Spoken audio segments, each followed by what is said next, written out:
오늘 우리에게 주시는 하나님의 말씀은 로마서 8장 9절에서 11절의 말씀입니다. 오늘 세번역 성경으로 함께 봅니다. 저와 여러분 9절 10절 교독하시고 11절을 함께 읽겠습니다.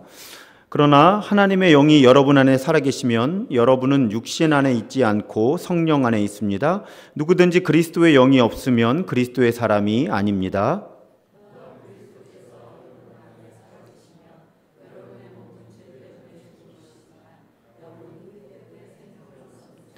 예수를 죽은 사람들 가운데서 살리신 분의 영이 여러분 안에 살아계시면 그리스도를 죽은 사람들 가운데서 살리신 분께서 여러분 안에 계신 자기의 영으로 여러분의 죽을 몸도 살리실 것입니다. 아멘. 여러분, 오늘이 2024년 마지막 수요 치유 예배입니다. 다음 주 수요일은 성탄절이고요. 그 다음 수요일은 1월 1일 새해 첫날이에요. 그래서 앞으로 2주는 우리 수요치유 예배를 모이지를 않습니다. 특별히 현장에 오시는 분들, 또 타교인이신데 온라인으로 우리 함께 하시는 분들 꼭 착오 없으시도록 기억하시면 좋겠습니다. 그래서 지난 수요일과 오늘 이렇게 두 번째가 아주 간략하게 여기저기서 이제 마음챙김이라는 용어들, 개념들을 사용하고 있고, 우리 그리스도인 중에서도 그런 것에 이렇게 관심이 있는 분들이 계신데 그걸 기독교적으로 어떻게 이해를 해야 하는지 이렇게 두 번에 걸쳐서 나누고 있습니다. 그래서 우리 지난주에 우리 그리스도교의 마음챙김을 이렇게 정의를 했죠. 우리 기독교의 마음챙김은 현재의 순간, 그래서 바로 지금, 바로 여기가 중요하다 그랬죠. 바로 지금, 바로 여기, 하나님께서 주시는 풍성한 삶에 우리 주의를 집중하는 것이다. 그런데 그 주의를 집중한다고 할 때 그 주의는 기도로 가득한 주의를 집중하는 것이다. 이렇게 정의를 해드렸습니다.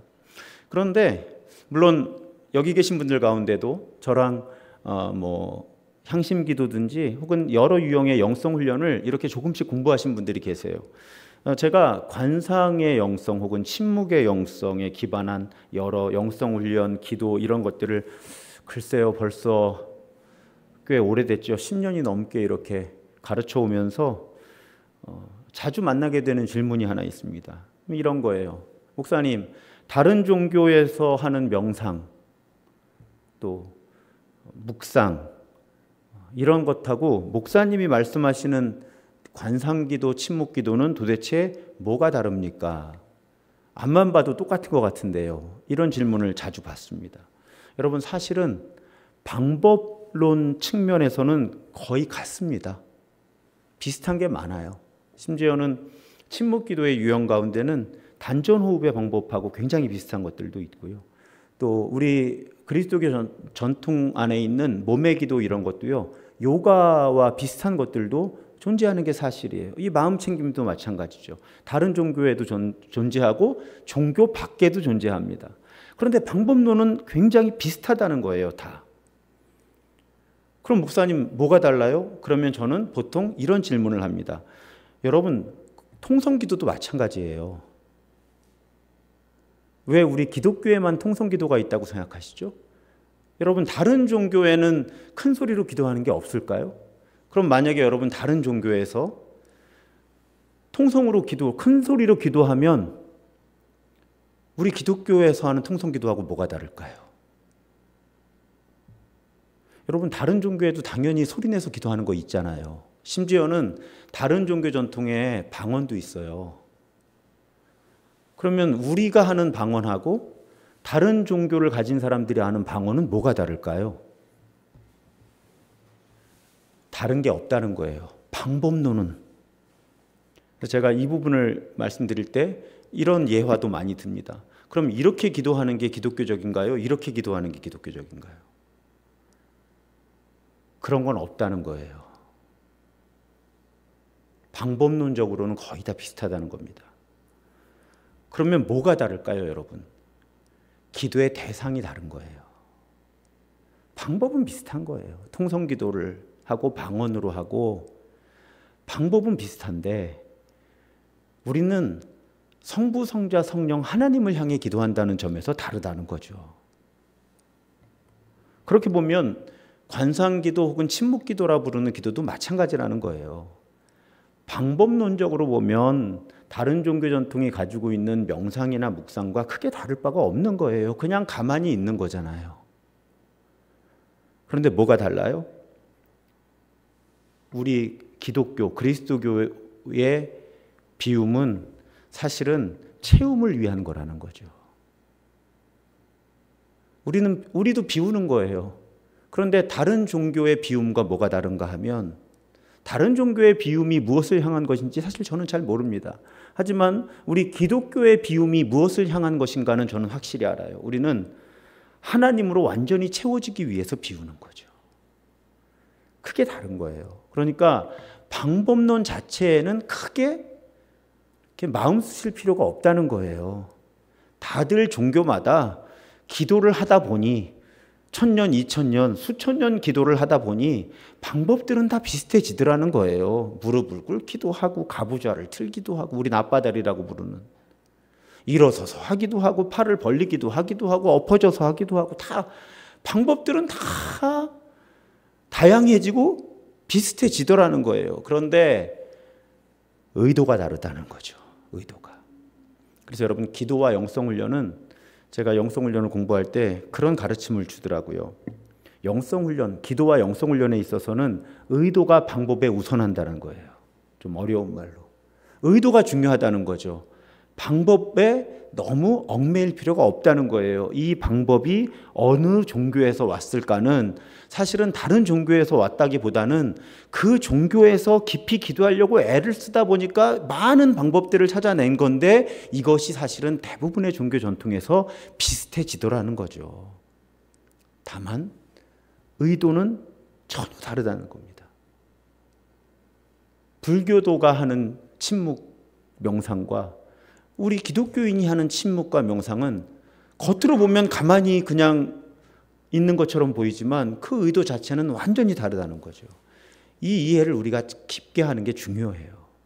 그래야 불필요한 것에 얽매이지 않을 수 있습니다. 만약에 아까 예를 든 것처럼 이렇게 기도해야 기독교적이고 이렇게 기도하면 기독교적이 아니라고 하는 것을 논쟁하는 것이 얼마나 저는 무의미하고 소모적이냐는 거죠. 마음이 얼마나 하나님을 향해 모아 있느냐가 중요하고, 내 마음을 하나님께 모으기 위해서 이 자세가 좋으면 이 자세로 기도하는 거고, 이 자세가 좋으면 이 자세로 기도하는 거고, 무릎을 꿇게 되는 날이 있고 가부좌를 하고 앉는 날이 있고 서서 하는 날이 있고, 바로 그런 거예요. 그러니까 의도가 방법에 우선한다는 거죠. 내 의도가 성부, 성자, 성령 삼위일체 하나님을 향해 완전히 열려 있는 것을 목표로 해서 통성기도를 하는 거고요. 내가 완전히 내 안에 있는 불순물들과 내 자아까지 내려놓으면서 하나님으로 가득 차고 싶어서 침묵하는 거예요. 그 의도가 중요하다는 것입니다. 그렇다면 지난주에 소개했던 우리 그리스도교의 마음챙김을 성경적으로, 신학적으로 어떻게 풀어낼 수 있을까? 우선 우리 하나님이 어떤 분이시고 어떻게 존재하시는가에 우리가 집중할 필요가 있습니다. 사도행전 17장에 보면 사도 바울이 우리 하나님에 대해서 이렇게 설명을 합니다. 27절, 28절의 일부를 세번역으로 보면요, 사람이 하나님을 더듬어 찾기만 하면 만날 수 있을 것입니다. 사실 하나님은 우리 각 사람에게서 멀리 떨어져 계시지 않습니다. 여러분의 시인 가운데 어떤 이들도 우리는 하나님의 자녀이다 하고 말한 바와 같이 우리는 하나님 안에서 살고 움직이고 존재하고 있습니다. 하나님 안에서 살고 움직이고 존재하고 있습니다. 그래서 우리 기독교 무엇 배우실 때 하나님이 어떤 존재인가 배울 때, 어린아이가 이해하는 하나님은 마치 옥황상제처럼 저 하늘 어딘가에 있는 할아버지 같은 이미지. 이건 어린아이가 갖는 하나님의 이미지예요. 그런데 그 다음에 보통 어떤 하나님을 고백하게 되는가 하면 이 땅에 사람으로 오신 예수 그리스도를 고백하게 돼요. 하나님은 내 곁에도 계시는구나. 그런데 조금 더 영적으로 성숙한 사람은 머리로가 아니라 자기 마음과 온 몸으로 하나님의 영이 내 안에 계시다고 고백하는 거죠. 그것이 저는 하나님 이해에 있어서 영적인 성숙이라고 믿어요. 기독교인이 되고 50년이 되셨는데도 여전히 하나님은 저 하늘 어딘가에 계신 거로 믿고 살아가는 분들도 계시고, 예수를 알게 된 지 1, 2년밖에 안 됐는데도 정말 하나님이 내 안에 계시다고 고백하면서 그런 삶을 살아가는 분도 계세요. 저는 영성훈련과 기도를 가르칠 때마다 이런 비유를 합니다. 보통은 우리가 어느 공간에 들어가면 공기가 느껴지진 않아요. 그렇죠. 우리는 공기를 느낄 수가 없습니다. 그런데 지금도 히터에 바람이 나오면 우리는 공기의 움직임을 느낄 수가 있죠. 하나님이 공기같이 존재하신다는 거예요. 근데 이게 느낌이 잘 오지 않아요. 공기를 보통 잘 느끼지 못하니까. 제가 이 기도를 가르칠 때 우리가 수영장에 들어갔다고 생각해 보라고 얘기를 합니다. 그건 훨씬 느낌이 강하게 오죠. 물에 풍덩 들어가서 수영장에 내 온몸이 잠겼다고 생각을 해보라고, 그리고 그 속을 걸어 다닌다고 생각해 보라고. 우리는 하나님 안에서 그렇게 살아가고 있는 거라고. 잠시도 하나님을 벗어날 수가 없다고. 잠시도 하나님이 계시지 않은 시간과 공간은 없다고. 그게 지금 사도행전 17장의 고백이잖아요. 우리는 하나님 안에서 살고 움직이고 존재하고 있는 거예요. 그러니까 여러분 길을 걸으실 때도 하나님의 임재 연습이라고 하는 것이 거창한 것이 아닙니다. 내가 길을 걸을 때도 거기 하나님이 계신 거예요. 도시의 소음과 부는 바람과 내리쬐는 햇살 속에 하나님이 계신 겁니다. 그곳에도. 하나님의 임재 연습이라는 건 그런 거예요. 그래서 우리가 어디 있든지 무슨 일을 하든지 거기서 무슨 일이 일어나든지 바로 거기 바로 그 순간에 하나님이 거기 계신 거예요. 이게 어렵더라고요. 많은 분들에게. 왜? 어릴 때부터 어떤 거룩한 공간이 따로 존재한다고 배워온 분들이 많아요. 특히 이제 그 공간은 보통 예배당이죠. 그리고 어떤 거룩한 시간이 따로 존재한다고 믿었던 분들도 많아요. 그게 이제 주일이죠. 특히 예배 시간. 그러다 보니까 아무리 이렇게 하나님이 언제 어디서나 바로 지금 바로 여기 모든 곳에 존재하신다고 아무리 말씀을 드려도 정기적으로 그런 영성 훈련이나 기도를 하지 않으시면 어려우시더라고요. 보니까. 그런 이야기를 들을 때만 그렇게 생각하시고 삶이 전혀, 영적인 감각이 전혀 변화되지 않는 분들을 제가 참 많이 접하면서 그렇게 목사로서 살아옵니다. 자, 하나님은 모든 곳에 계신 거예요. 그런데 모든 곳에 계시다는 의미의 확장은 결국은 그 하나님은 우리 안에도 계시다. 오늘 본문이 바로 그 본문이잖아요. 하나님의 영, 성령, 그리스도의 영을 전부 한 절 안에 집어넣습니다. 같은 하나님의 영이에요. 다른 영이 아닙니다. 성격이 다르질 않아요. 성부, 성자, 성령은 다른 인격체가 아니에요. 그런데 그 영이 우리 안에 계셔서 우리 안에 살아 계셔서 우리를 살리신다는 증언이죠. 오늘 말씀이. 심지어는 그 영이 우리 안에 계셔야 그리스도인이라고 규정을 해요. 그러면 우리가 나는 기독교인이다라고 한다면 우리는 하나님이 우리 안에 살아계심을 인정해야 되는 사람들인 거예요. 근데 이것도 마찬가지죠. 아까 말씀드린 것처럼 그렇게 의식을 하고 살아가는 분들이 그렇게 많지 않은 거예요. 이렇게 설교나 성경 공부나 영성훈련이나 기도 모임에서 이야기를 하면 다 아는 것 같아요. 아, 목사님 알죠. 우리 몸이 하나님의 영이 거하시는 성전이라고 고린도전서에 기록되어 있는 거 다 알죠 하는데 여러분 정말 우리가 그런 영적 감각으로 살아가고 있느냐 하는 거죠. 이건 다른 문제라는 거예요.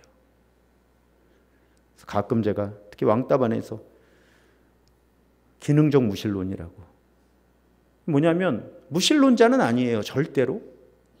우리가 그리스도인인데 어떻게 무신론자겠어요. 그런데 기능적으로는 무신론자들이 많다는 거예요. 실제 삶은 하나님이 계시지 않는 것처럼 사는 사람들이 많죠. 제가 대표적인 예를 어떤 상황으로 들죠? 교회 회의할 때, 시작 기도할 때는 오늘 하나님이 이곳에 계시고 우리가 하나님 뜻대로 결정하게 해주십시오 하고 그 회의 끝날 때까지 아무도 하나님 생각을 안 해요. 내 생각에는 이거죠 다.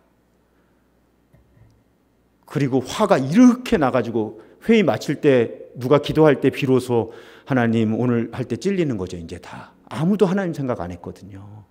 그 회의하는 동안. 그게 기능적 무신론인데 우리도 어쩌면 예배 드릴 때나 어떤 개인 경건의 시간 외에는 그런 기능적 무신론으로 살아가기가 쉽다는 거죠.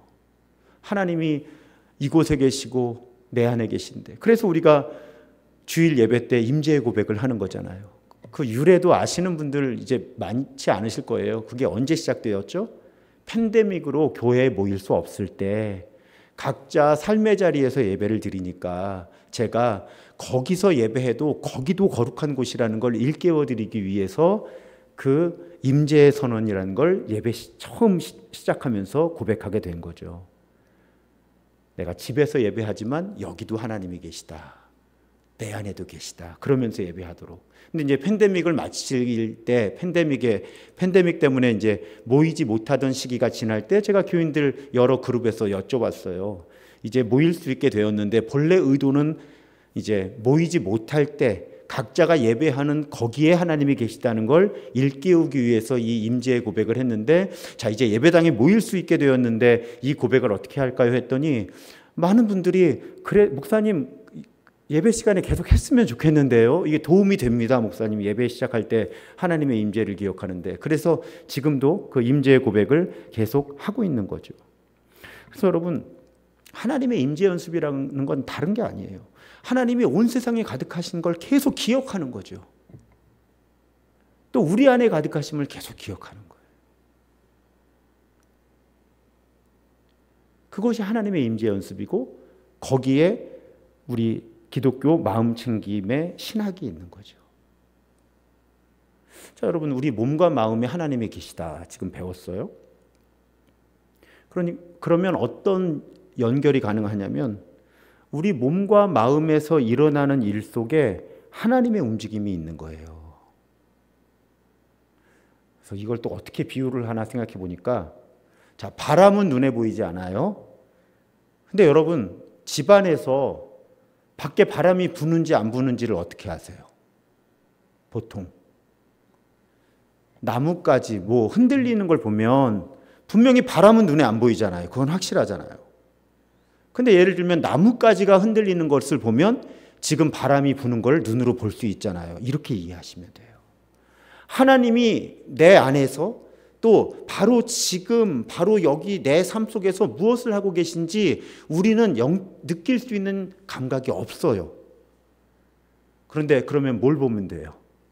지금 무슨 일이 일어나고 있는지, 내 몸과 마음에서는 무슨 일이 일어나고 있는지를 보면 마치 바람은 눈에 보이지 않는데 바람에 흔들리는 나뭇가지를 보면 바람을 알 수 있듯이 하나님이 여기도 가득하시고 내 안에도 가득하시니까 지금 여기서 일어나는 일과 내 몸과 마음에서 일어나는 일을 잘 관찰해 보면 하나님이 거기서 뭘 하고 계신지를 느낄 수 있게 된다는 거예요.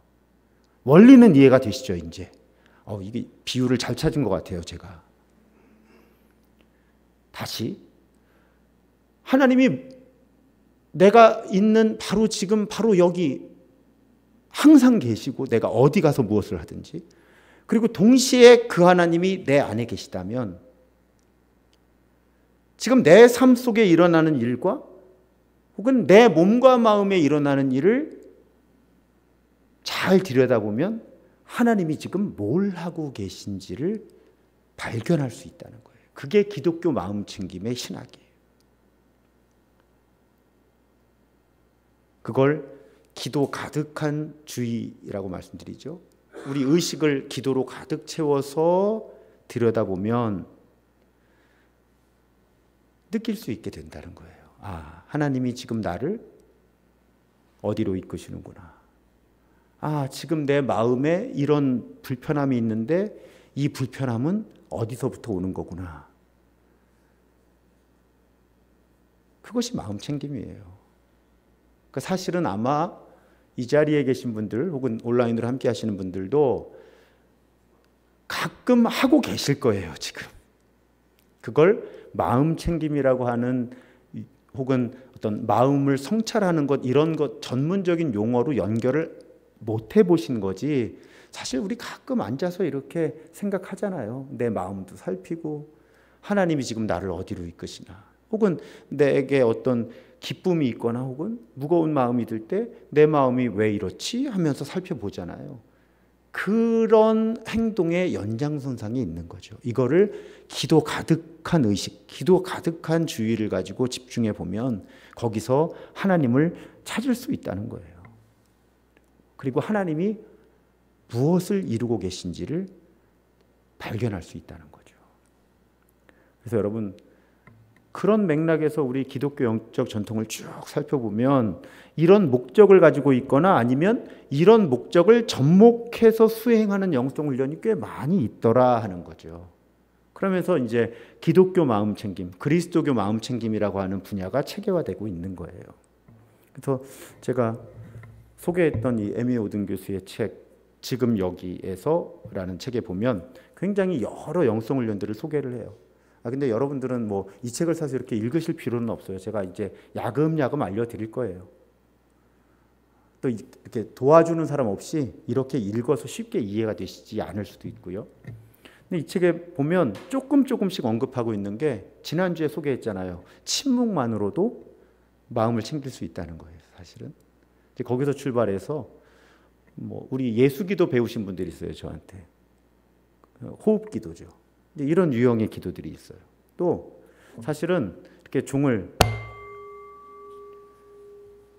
치고 이 종의 울림 속에서 이렇게 하나님의 임재를 기억하는 영성 훈련도 있고요. 또 이제 내년이죠. 2025년 봄에 제가 왕따반 시작하기 전에 원하시는 교인들에게 나누고 싶은 영성 훈련 중에 하나가 말씀 묵상 기도 렉시오 디비나라고 하는 거거든요. 거룩한 독서. 어떻게 말씀을 묵상하면서 기도할 수 있을까? 이제 그런 것들도 이런 마음 챙김하고 연결을 할 수가 있습니다. 또 이 책에 보면 뭐 성 패트릭의 기도라든지 번역이 한국말로 통일은 되어 있지 않은데 프레어 오브 리콜렉션이라 그래서 이렇게 마음을 모아서 기도하는 기도 형태가 있고, 또 웰커밍 프레어 환영 기도라고 번역을 하는데 내 마음과 내 삶에 일어나는 일들을 이렇게 기억하면서 그걸 받아들이는 기도, 막 굉장히 많은 유형의 기도들을 기독교 마음 챙김하고 연결할 수 있어요. 근데 이렇게 이론적으로만 얘기하면 여러분 힘드시니까 이제 실제적인 거 두 개를 좀 소개를 하고 오늘 마치려고 그래요. 하나가 성 패트릭의 기도문을 읽으면서 마음 챙김의 기회를 갖는 거예요. 사실은 이 성 패트릭의 기도문은 굉장히 다양합니다. 여러 기도문이 있고 그걸 또 다양한 사람들이 번역을 하기 때문에 그 다양한 기도문이 있는데 그 중에 하나를 제가 소개하려고 그래요. 기도문은 이렇습니다. 제가 주일 예배 때도 한 2번쯤 소개했던 것 같아요. 저와 함께 하시는 그리스도, 제 앞에 계신 그리스도. 자, 그런데 이 한 줄 한 줄을 하면서 그냥 쭉 읽어 내려가는 게 아니라 제 앞에 계신 그리스도 하면서 정말 그리스도가 지금 내 앞에 있다고 의식하는 거죠. 잠시 멈추고 또 제 뒤에 계신 그리스도, 제 안에 계신 그리스도, 제 아래 계신 그리스도, 제 위에 계신 그리스도, 제 오른편에 계신 그리스도, 제 왼편에 계신 그리스도, 이렇게 한 줄 한 줄 기도 문장을 읽을 때마다 내 몸의 감각과 그 위치에 계신 그리스도를 떠올리는 거예요. 그 다음에도 기도는 이어집니다. 제가 누울 때 계신 그리스도, 제가 앉을 때 계신 그리스도, 제가 일어섰을 때 계신 그리스도. 그러면서 자세를 바꿔볼 수도 있는 거예요. 그 다음에는 다른 사람 안에 계신 그리스도까지 고백합니다. 저를 생각하는 모든 이들의 마음 안에 계신 그리스도, 저에 대해 얘기하는 모든 이들의 입 안에 계신 그리스도. 그러면서 다른 사람들을 생각하는 거예요. 저를 보는 모든 눈 안에 계신 그리스도, 다른 사람이 나를 바라볼 때 그 눈 안에도 그리스도가 계시고, 저를 듣는 모든 귀 안에 계신 그리스도. 어떤 분들에게는 이런 기도가 불편하실 수도 있어요. 지난주에도 말씀드렸지만 모든 기도는 배우는 겁니다. 통성기도 처음부터 잘하셨던 분들이 얼마나 계실까요? 하면서 말을 배우듯이 기도도 배우는 거고요. 이런 기도도 처음에는 불편하실 수 있지만 저도 통성기도만 하던 사람이었으니까 이런 기도를 알기 전까지는. 근데 이제 이런 기도문의 도움을 받아서 그리스도의 임재를 기억하는 거죠. 그러면서 지금 내 삶 속에 또 내 몸과 마음 속에 계신 그리스도께서 어떻게 움직이고 계신가를 잠시 살피는 거예요. 여러분, 한 번 이렇게 기도한다고 해서 막 뭐 이렇게 마음이 막 급격하게 변화한다든지 막 이렇지는 않아요. 그래서 보통은 통성기도를 좋아하시는 분들은 확 뭘 기도하고 나면 내가 이렇게 막 시원해지거나 뭔가를 했다는 느낌 때문에 그런데 그 느낌은 우리를 잘 속이거든요. 그래서 저는 다양한 은총의 수단을 우리가 알고 있는 것이 중요하다는 거죠. 또 어떤 때는 여러분들은 안 그러신가? 통성기도가 잘 안 될 때도 있어요. 또 뭐라고 기도해야 될지 모르겠는 때도 있고, 그럴 때는 이제 이런 기도문을 가지고, 예를 들면 병상에 누워 있다고 생각해 보세요. 그럴 때 이런 기도문 이렇게 보면서 내가 병상에 이렇게 무기력하게 누워 있지만 그리스도께서 내 앞에 계시고 뒤에 계시고 오른쪽에 계시고 왼쪽에 계시고 내 안에 계시고, 이런 고백을 통해서 그리스도의 임재와 또 그 그리스도께서 이끌어가고 계신 치유와 회복을 경험할 수 있게 되는 거죠. 그것이 우리 기독교 마음 챙김에 있어서 하나의 좋은 방법이에요. 자, 지금 몸을 의식하는 기도문 하나를 살펴본 거죠. 성페트르기 기도. 마음을 살피는 것. 사실은 이 영성 훈련은 여러 번 언급했습니다. 주일 예배 시간에도 두어 번 언급했고, 모임에서는 뭐 영적 지도 모임 이런 곳에서는 자주 언급을 하는데, 의식 성찰이라고 하는 그런 영성 훈련이에요. 그러니까 하나님과 더불어 내 마음을 살피는 건데요. 방법은 대략 이렇습니다. 일단은 가만히 좀 안정을 하는 거예요. 지금 하나님이, 기본은 그겁니다. 이곳에 계시고 내 안에 계신 것을 잠시 침묵하면서 기억하는 거예요. 그리고 준비가 되면 어떤 주어진 기간, 보통은 하루가 좋아요. 하루가 넘어가면 기억하다가 에너지가 너무 많이 듭니다. 사실은 하루를 기억하는 것도 쉽지 않아요. 요즘 너무 우리가 분주하게 사니까. 근데 일단 하루를 생각을 하면서, 쉽게 말씀드리면 밤에 한다 그러면 아침에 눈 뜨고부터 지금 이 순간까지를 쭉 한번 스캔해 보는 거예요. 오늘 하루에 무슨 일이 있었는가. 그런데 그 일 속에 내가 어떤 생각을 했고 어떤 감정이 있었고 어떤 말을 했고 어떤 행동을 했고 이런 것들을 쭉 기억해 보는 거예요. 하루 동안. 그런데 어디에 초점을 맞추는가 하면 하나의 질문이 있습니다. 하루를 쭉 생각할 때 어떤 순간에 내가 하나님과 가장 가까이 있었는가? 내가 어떤 순간에? 반대로 하루를 쭉 살펴볼 때 어떤 순간에 내가 하나님으로부터 가장 멀리 있었는가? 이 질문을 가지고 하루를 쭉 살펴보는 거예요. 그래서 내가 하나님으로부터 가장 멀어졌다고 느끼는 그 순간을 찾아내면 그 순간에도 하나님이 함께 하셨음을 기억하는 거고요. 내가 하나님하고 가장 가까이 있던 지점을 찾아내면 그 순간에 대해서 하나님께 감사하는 거예요. 이거 굉장히 오래된 우리 기독교의 전통 중에 있는 마음을 살피는 방법이죠. 제가 처음 듣는 것 같은 표정들이 많으신데 주일에도 몇 번 했는데, 위안과 메마름이라는 용어도 알려드렸어요. 그러니까 이걸 체계화시킨 이냐시오라고 하는 분은 자기 마음 굉장한 고난 속에서 계속 그 고통스러운 삶 속에 자기 마음을 살피면서 훈련을 한 거죠.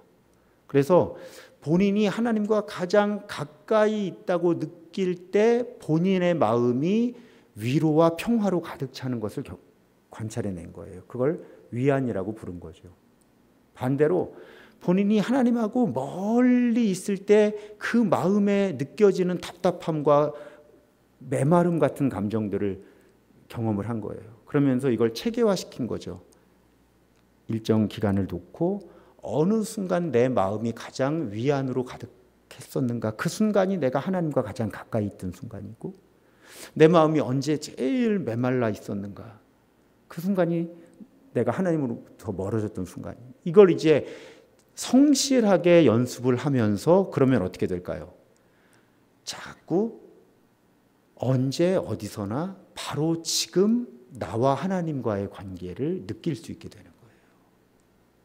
근데 여기 주의사항이 있는데, 우리 마음에 껍데기가 있어요. 껍데기가 행복해하는 게 위안이 아니에요. 영혼 깊은 곳에 오는 평화와 위로가 있어요. 반대로 마음의 껍데기가 메말라 있다고 해서 마음속 깊은 곳도 메말라 있는 건 아니거든요. 그래서 일정 기간 이상의 성실한 훈련이 필요한 거예요. 안 그러면 내 마음 깊은 곳의 상태를 감지할 능력이 우리에게 없는 거예요. 마음 껍데기가 좋으면 좋은 줄 알고, 마음 껍데기가 메말라 있으면 메마른 줄 안다는 거예요. 근데 여러분, 실제로 이 훈련을 어느 정도 하면 알아요, 본인이.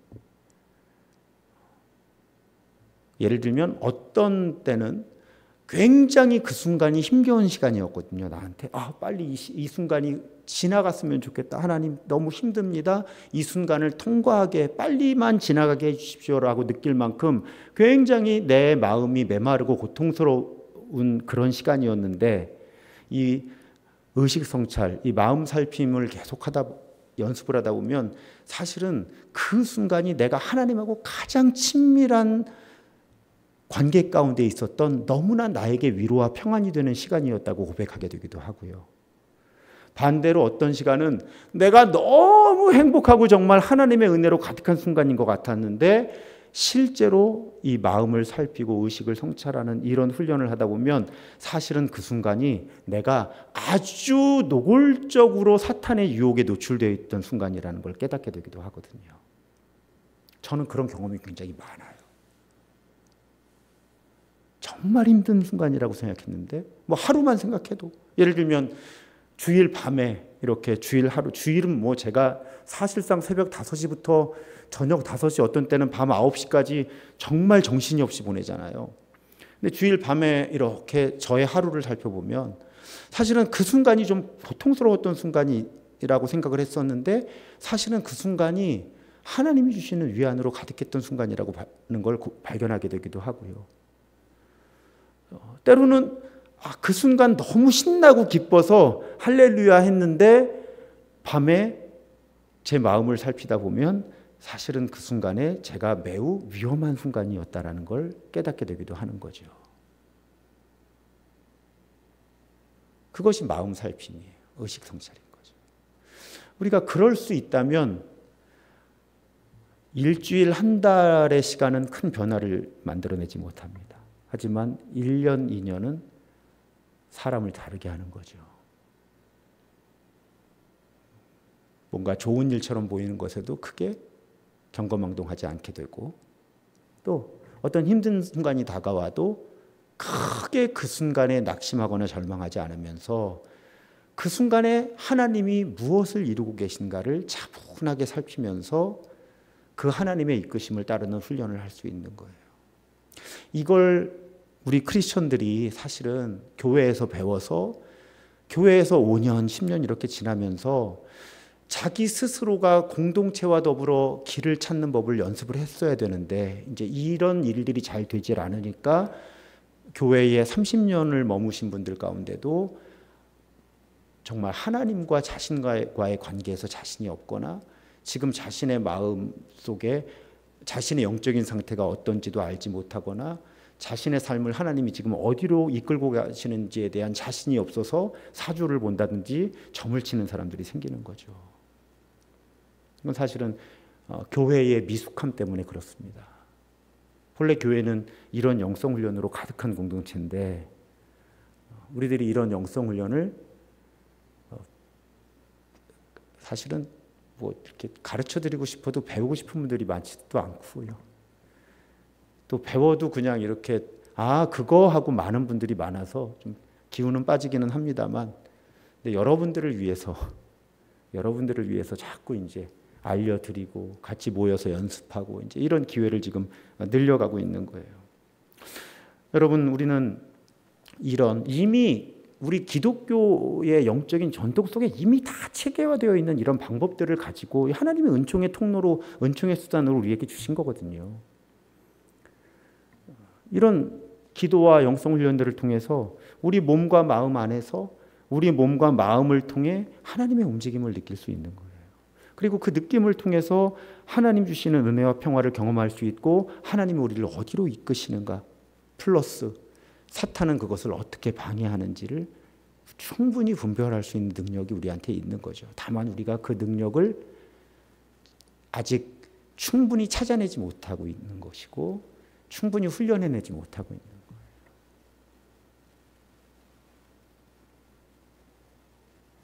여러분, 우리 기독교 전통에도 이런 마음 챙김이 존재하고 또 마음 챙김과 연결된 기도와 영성 훈련이 존재함을 기억하면서 이제 기회들이 조금씩 늘어날 겁니다. 저랑 함께 하시는 동안 보다 더 풍성하게 이런 은총의 수단들에 우리를 노출시키고, 사실은 저는 여러 가지를 여러분에게 말씀드리지만 여러분들은 여러 가지를 다 하실 필요는 없거든요. 저는 약간 뷔페를 차리는 요리사 입장이니까 여러분들의 은사와 이런 삶의 상황과 문화가 다 다르니까 저는 다양한 종류의 기도와 영성 훈련들을 여러분에게 소개하는 거예요. 근데 여러분들은 누가 뷔페에 가서 그거 다 먹어요. 나한테 맞는 거 한두 개면 여러분들은 충분하신 거예요. 그러니까 제가 여러 영성 훈련을 언급하고 기도를 언급해도 여러분들은 저걸 다 어떻게 해라고 생각하실 필요가 전혀 없다는 거예요. 저는 여러분들 한 분 한 분이 어떤 기도, 어떤 영성 훈련이 적합한지를 다 알 수가 없기 때문에 뷔페 상을 차려드릴 뿐이고요. 기회 있을 때마다. 여러분들은 그 가운데 그냥 한두 가지 선택하셔서 자기에게 맞는 거 한 가지만으로도 족하신 분들도 계세요. 그냥 그걸로 신실하게 기도 가운데, 기도로 가득한 의식 속에서 바로 여기 하나님께서 이루시는 일들을 이렇게 찾아가는 연습을 하시면 훨씬 더 지금보다 자유롭고 더 나답고 더 감사로 가득하고 더 사랑하면서 그렇게 풍요로운 삶을 살아가실 수 있을 줄 믿습니다. 그렇게 점점 세상은 복잡해지고 분주해지잖아요. 우리 쉽게 산만해지는 우리의 마음을 내려놓고 자신의 몸과 마음에 기도 가득한 의식을 집중하면서 그렇게 하나님께서 이루어 주시는 풍요로운 삶을 더욱 살아가는 우리가 되기를 주님의 이름으로 축복합니다.